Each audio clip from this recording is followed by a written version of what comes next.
Don't you dare. You don't get to take credit for Martha's work again. I heard Philip's voice booming from the conference room. I froze outside the door, files clutched to my chest, the familiar knot of anxiety tightening in my stomach. You have no idea what you're talking about, Danielle replied, her voice eerily calm. I've been cultivating the Sinex relationship for months. Martha is simply executing my strategy. I took a deep breath and pushed through the door. Both of them turned to look at me. Philip, my loyal team member with his perpetually rumpled blazer, and Danielle Fulton, our newly promoted vice president of sales, immaculate in her tailored suit that probably cost more than my monthly mortgage payment. Martha, perfect timing, Philip said, relief washing over his face. Tell Danielle who actually created the pitch deck for Sinex. My name is Martha Ellison. I'm 32 years old and have spent the last 6 years working my way up at Orion Tech Solutions in Cincinnati, Ohio. We develop logistics software for transportation companies. Nothing flashy, but essential infrastructure that keeps goods moving across the country. I started as a junior sales associate and worked my way up to business development manager through pure grit and results. My diploma from Ohio University hangs in my modest cubicle, not Harvard or Stanford like many of our executives, a fact that Danielle never let me forget. We were just discussing the Sinex presentation, Danielle said smoothly, as though Philip hadn't been shouting moments before. I'll need your notes by end of day so I can finalize everything. I met her gaze steadily. Actually, Danielle, the presentation is already finalized. The entire deck is built around the customized supply chain solution I developed specifically for their multimodal needs. Well, I'll need to review it thoroughly, she replied with a tight smile. We can't risk losing this deal. It would be our largest contract ever. $50 million over 5 years, I nodded. I'm aware of what's at stake. What I didn't say was that I had been working on landing Sinex Holdings for nearly a year. Countless early mornings, late nights, and weekend work sessions had gone into understanding their pain points, crafting the perfect solution, and building trust with their team. I'd flown to their headquarters in Detroit 4 separate times, each visit bringing me closer to closing this career-defining deal. As Philip and I walked back to our desks, he shook his head. She's going to try to push you out of the final meeting. You know that, right? I sighed. Let her try. Tasha Brennan won't sign anything unless I'm in that room. What Danielle didn't know, what nobody at Orion Tech knew, was that Tasha, the CEO of Sinex Holdings, had been my roommate in college. We'd shared a cramped off-campus apartment for 2 years, splitting ramen noodles and pulling all-nighters together. We still met for brunch whenever she was in town. I hadn't leveraged our friendship to get the deal. That would have been unprofessional. But it certainly helped get my foot in the door. As I walked back to my desk, I noticed an email from our CEO requesting my presence at tomorrow's executive meeting. A chill ran down my spine. Something told me this wasn't about a promotion. The executive boardroom always made me uncomfortable. Everything was too polished. The gleaming mahogany table, the floor-to-ceiling windows overlooking downtown Cincinnati, the subtle smell of lemon polish and power.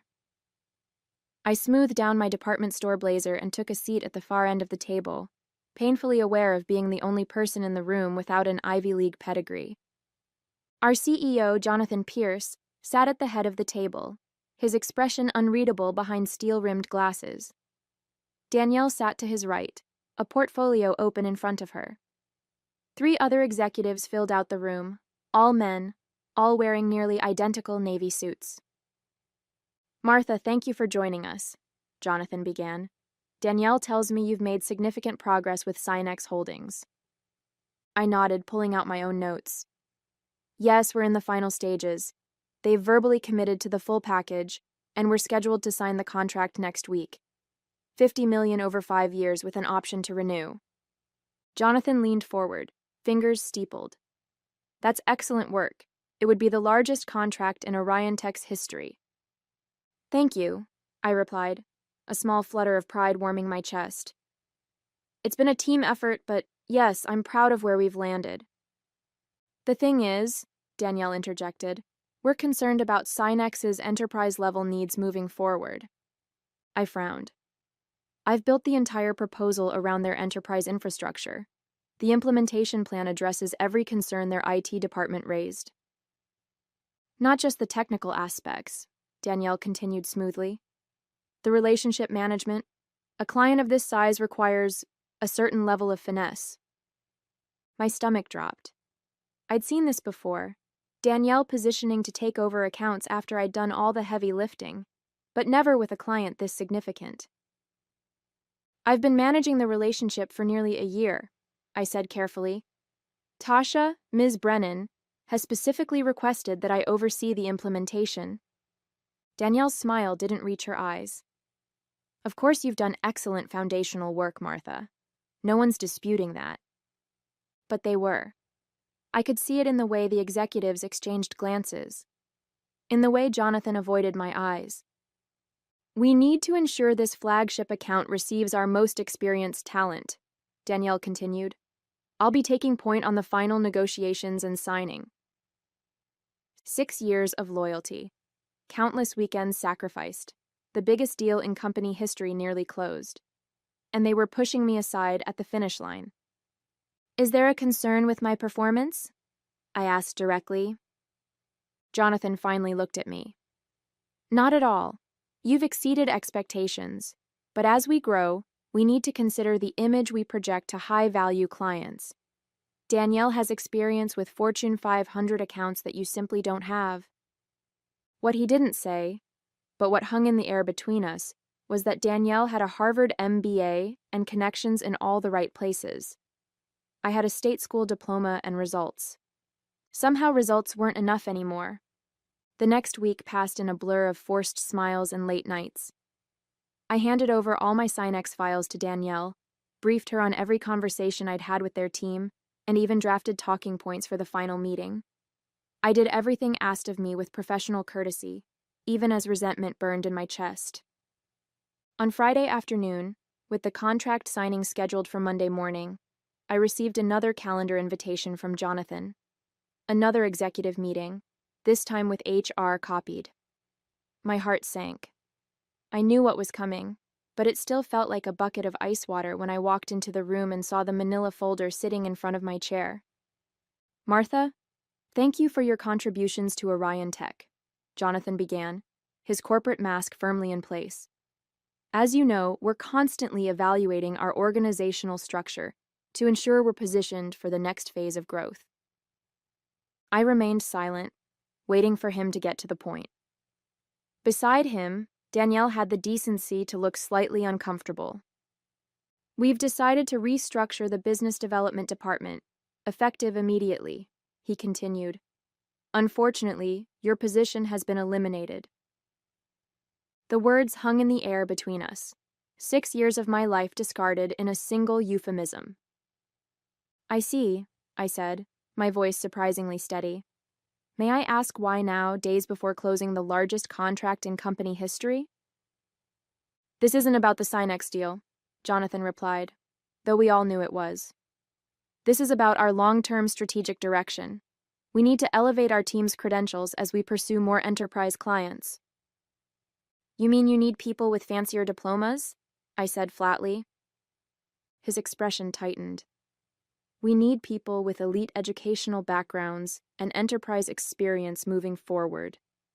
His eyes flickered briefly to the Ohio University degree that had been packed in the box now sitting at my feet. Danielle leaned forward.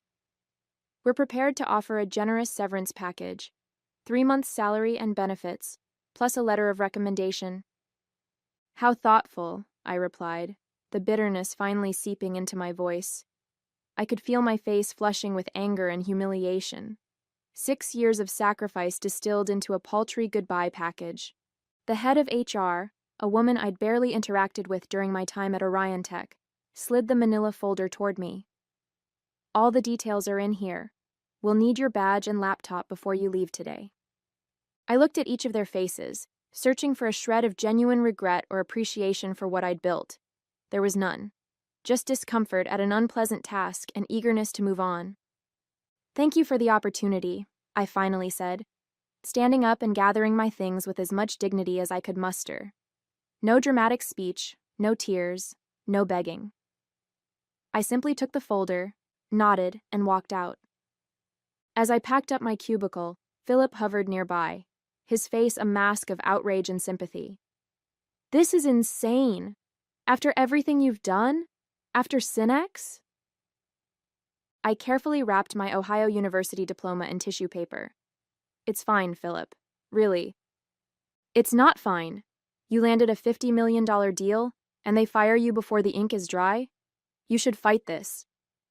I looked at him, a strange calm settling over me despite the day's devastation. They've made their choice, and on Monday morning, they're going to realize it was the wrong one. "What do you mean?" I smiled slightly as I closed the box. "Just wait and see." Monday morning, 9:30 a.m. I was sitting in my apartment in yoga pants, sipping coffee and scrolling through job listings when my phone lit up with a text from Tasha. "About to head into the Lion's Den. Wish you were here? Brunch this weekend to celebrate?" I smiled, typing back, "Absolutely." "Good luck today. Call me after." What Tasha didn't know, what I hadn't told her, was that I wouldn't be in the meeting. I deliberately hadn't mentioned my termination during our brief call over the weekend. Some might call it calculating, but I preferred to think of it as letting events unfold naturally. My phone buzzed again almost immediately with Tasha's reply. "Of course. Can't wait to work with you on this." I set my phone down, trying to ignore the twisted knot in my stomach. Part of me felt guilty for not warning her. A larger part of me wanted Orion Tech to experience the consequences of their decision firsthand. Across town, in the gleaming Orion Tech conference room, Danielle Fulton would be arranging presentation materials, making sure everything was perfect for the most important signing in company history. Jonathan would likely be there early, too, ready to take credit for the acquisition. They'd be smiling, confident, completely unaware of the tsunami heading their way. My phone rang at 10:15 a.m. Philip's name flashed on the screen. "Martha, oh my God," he said the moment I answered. "You are not going to believe what just happened." "Try me," I replied, setting down my coffee mug. Tasha Brennan walked into the conference room, looked around, and the first thing she said was, "Where's Martha?" Danielle tried to explain that you were no longer with the company, but Brennan cut her off. She said, and I quote, "If Martha's not involved, we need to revisit this contract immediately." I closed my eyes, picturing the scene. What did Jonathan do? He started doing damage control, talking about team approaches and how they value your contribution, but are moving in a strategic direction. Complete bull. Brennan wasn't having it. She said she'd been clear from the beginning that you were the reason Synex was considering Orion Tech, and without you, the deal needs to be reevaluated. A small vindictive part of me savored the image of Danielle's face as her victory crumbled. "Then what happened?" I asked. "They're in Jonathan's office now. It's chaos here, Martha. Absolute chaos. Danielle is practically having a meltdown. She's been calling legal to see if there's any way to force Synex to honor the verbal agreement." "There isn't," I said simply. I'd made sure the formal agreement wasn't signed before my departure. "How did you know this would happen?" Philip asked. I hesitated, then decided he deserved the truth. "Tasha was my college roommate. We've been friends for over a decade." There was a long silence. "And Orion Tech had no idea," he finally said, something like awe in his voice. "They never asked. They saw my state school diploma and assumed I couldn't possibly have valuable connections." So what happens now? It was the question I'd been wrestling with all weekend. Part of me wanted to watch Orion Tech implode without the Synex deal. Another part, the professional who'd given 6 years to this company, couldn't completely abandon ship. "That depends on what they do next," I replied honestly. I didn't have to wait long to find out. Within an hour, my phone was blowing up. 3 missed calls from Danielle, 2 from Jonathan. a text message from an unknown number that turned out to be the head of HR, all with increasing levels of panic and forced politeness. I let them stew for another hour before finally answering Jonathan's fourth call. "Martha," he said, relief evident in his voice. "We need to talk." "I'm listening," I replied, keeping my tone neutral. "There seems to have been a misunderstanding with Sinex. Ms. Brennan is under the impression that you're essential to the deal." "That's not a misunderstanding, Jonathan. That's a fact." There was a long pause on the other end of the line. I could almost see Jonathan removing his glasses, pinching the bridge of his nose the way he did when negotiations weren't going his way. "Perhaps we acted hastily on Friday," he finally said. "We'd like to discuss bringing you back to oversee the Sinex implementation." I laughed, unable to help myself. "You fired me 3 days ago because I don't have an Ivy League degree. Now you want me back because you're about to lose $50 million. That's not," he began, but I cut him off. "It is exactly what happened, Jonathan. Let's not pretend otherwise." Another long pause. What would it take, Martha? To come back and salvage this deal?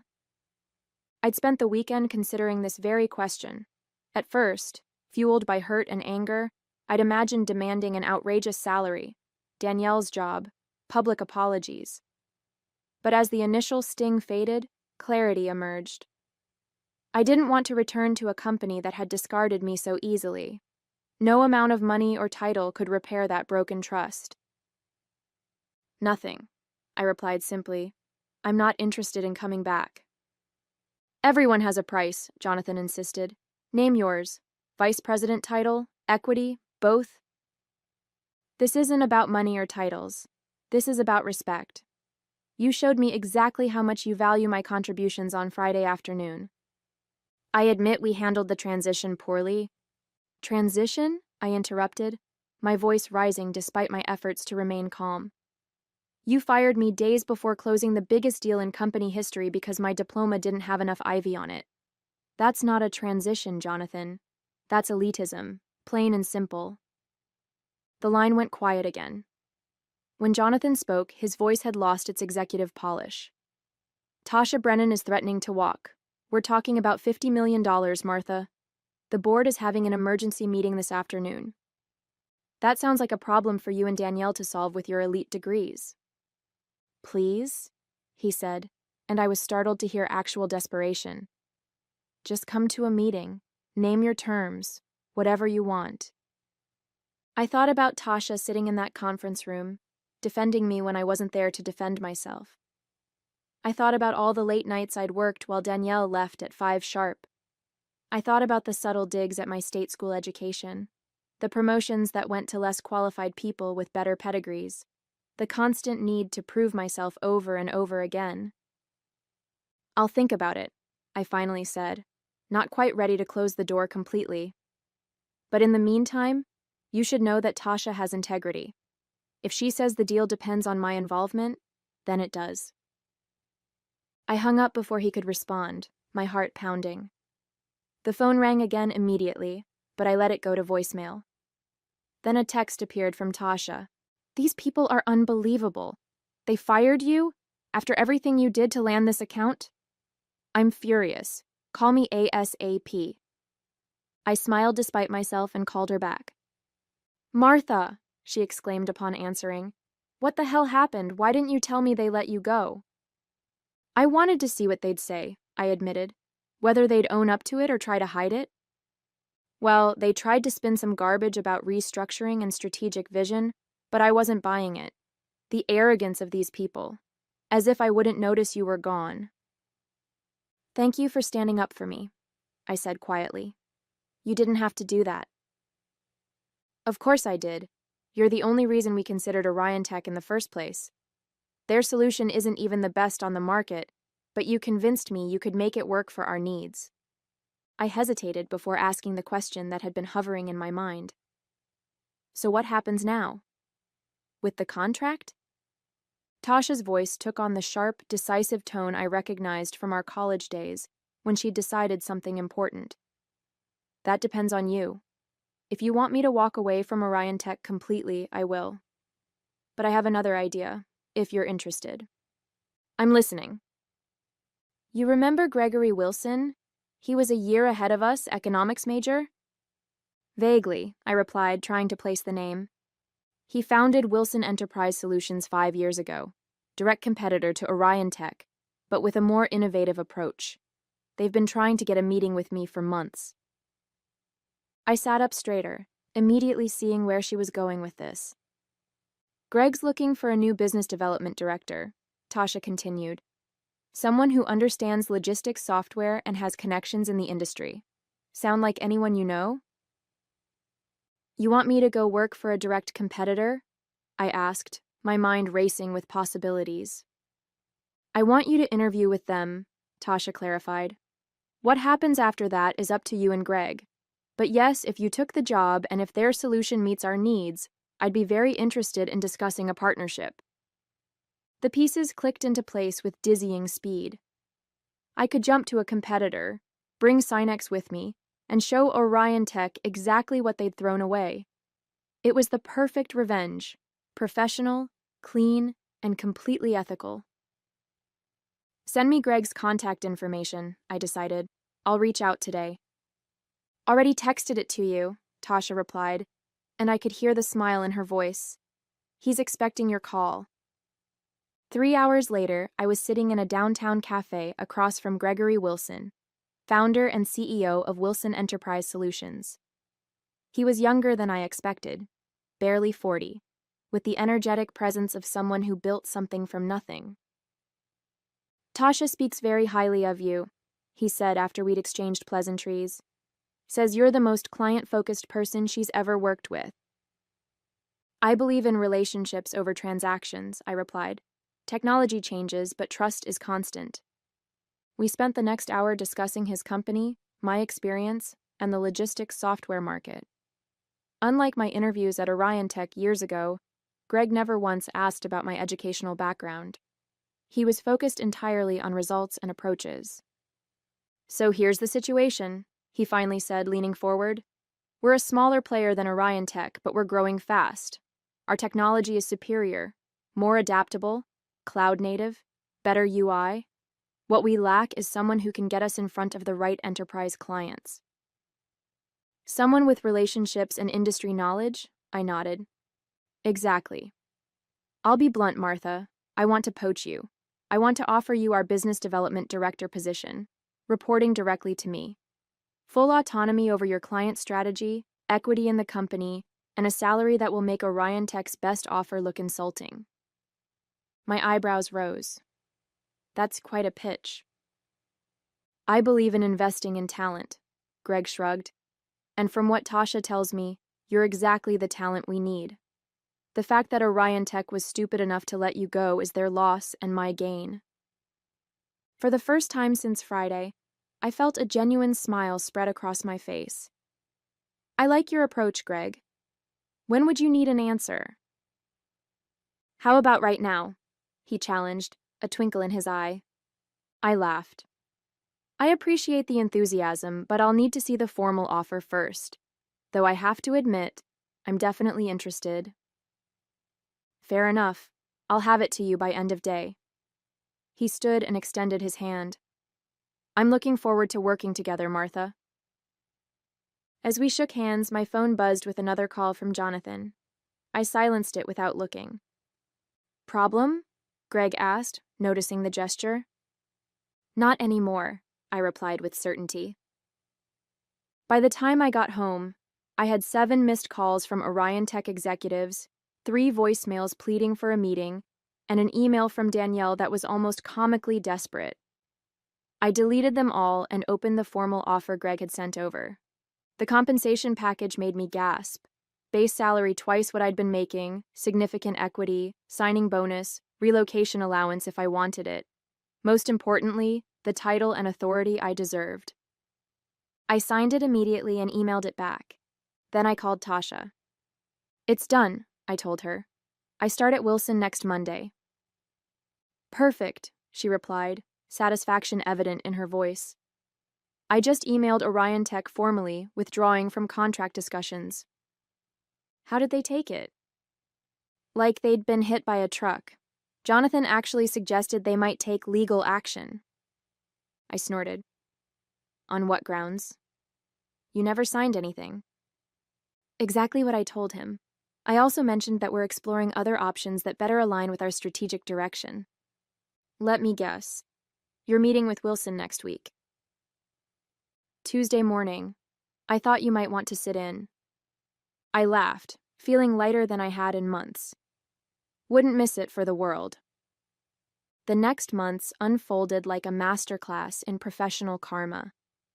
I started at Wilson Enterprise Solutions the following Monday, diving into my new role with enthusiasm and purpose. Greg gave me the freedom to build my team and strategy from scratch, without the constraints I'd faced at Orion Tech. My first official act as business development director was to prepare for the Synex meeting. When Tuesday arrived, I walked into the conference room with confidence, greeting Tasha with a warm hug before seamlessly transitioning into my presentation. 2 hours later, we had the framework of an agreement. $45 million over 5 years, slightly less than the Orion Tech deal, but with significantly better technology and implementation support. Word travels fast in our industry. When news broke that Synex Holdings had signed with Wilson instead of Orion Tech, other clients took notice. My phone started ringing with calls from contacts I'd cultivated over the years, all curious about why I'd made the switch and what Wilson could offer that Orion Tech couldn't. I never spoke ill of my former employer. I didn't have to. The facts spoke for themselves. Orion Tech had fired me immediately after I landed their biggest ever contract, then lost that same contract when the client discovered I was gone. It was a cautionary tale that executives whispered about at industry conferences. 3 months into my new role, I got an unexpected LinkedIn message from Philip. Danielle was let go yesterday. Board cited the Synex disaster and failure to retain key talent. Thought you'd want to know. I felt a moment of satisfaction, quickly followed by concern for my former team. How are things there? I wrote back. Tense. Stock is down 30% since the Synex news. Rumors of layoffs. I didn't celebrate. Instead, I sent Philip a message. If you're interested in a change, Wilson is hiring. We value results over pedigree here. 2 weeks later, he joined my team, the first of several talented Orion Tech employees who made the switch in the coming months. 1 year after my unceremonious firing, Wilson Enterprise Solutions had grown by 150%. Our client roster included 3 former Orion Tech flagship accounts, including Synex Holdings. My team, now 15 strong and growing, was a diverse mix of backgrounds, educations, and experiences, united by their drive and client focus. I'd just wrapped up our quarterly planning meeting when my assistant said Greg wanted to see me. I found him in his office, reviewing financial projections with a satisfied expression. The board meeting went well? I asked, taking a seat. Greg looked up with a grin. Extremely. We're on track to surpass Orion Tech in market share by Q3. That's ahead of projections. It is, largely thanks to you and your team. He pushed a folder across the desk, which is why I wanted to discuss this with you first. Inside was a press release draft announcing my promotion to Chief Revenue Officer, effective immediately. Greg, I don't know what to say, I managed, genuinely surprised. Say yes. You've earned it. You've transformed our sales organization, brought in top talent, and landed clients we couldn't even get meetings with before. I smiled, thinking about how different this moment felt from my last executive interaction at Orion Tech. Then yes. Absolutely yes. As I left Greg's office, I checked my phone and found a text from Tasha. Have you seen the news about Orion Tech? I hadn't. A quick search revealed the headlines. Orion Tech had announced a strategic restructuring following 4 consecutive quarters of declining revenue. Jonathan Pierce was stepping down as CEO. The company was seeking a buyer. I felt no joy at their downfall, only a sense of professional vindication. They had valued pedigree over performance, connections over competence, appearances over results. The market had simply corrected their mistake. That evening, I passed the Ohio University diploma hanging proudly in my new corner office. I smiled at it, a reminder that success isn't about where you start, it's about where you finish and who you become along the way.